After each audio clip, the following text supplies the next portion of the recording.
Panic attacks can last from around 5 minutes to 20 minutes. Sometimes it lasts longer than 20 minutes and maybe an hour.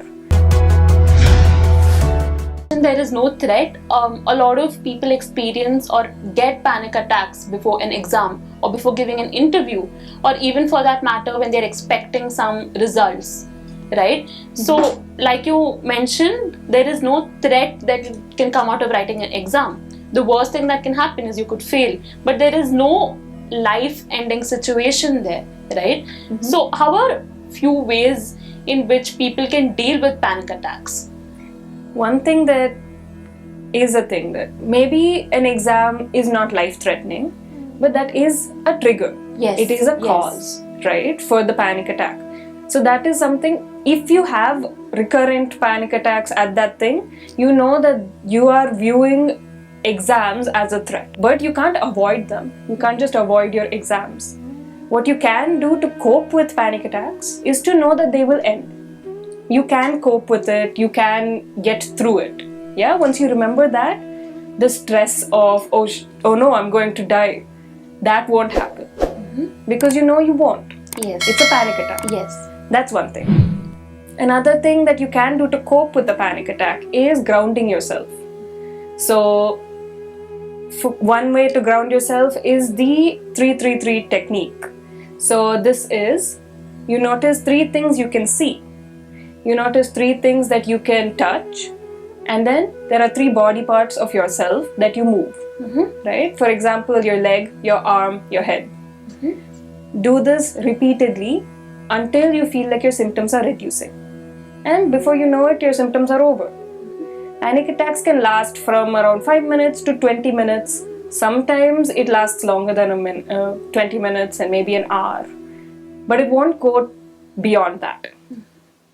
So you mentioned about how there is a trigger for a panic attack, right? So that trigger is causing you to feel anxious. So a lot of times anxiety and panic are two similar yet different things, right? So how would you differentiate between an anxiety attack and a panic attack? So a panic attack is now, immediate. So I'm going to flee from this current threat right now. Anxiety has to do with worry.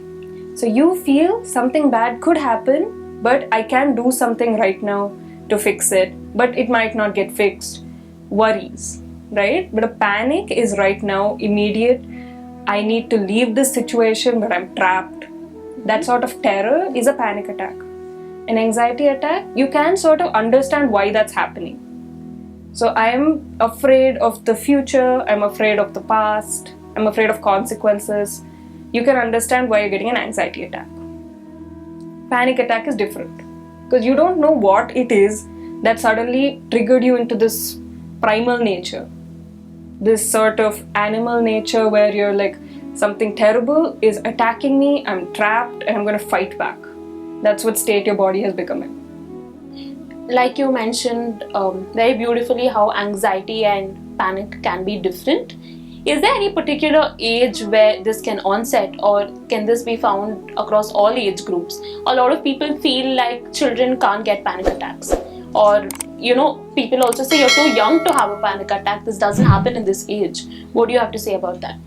Right, so panic attacks can occur at any age. Generally, people have found that in your 20s is when you get onset, right? Or maybe in adolescence. But childhood panic attacks do exist, especially when a child has reached a point where they have a sensitive stress response system.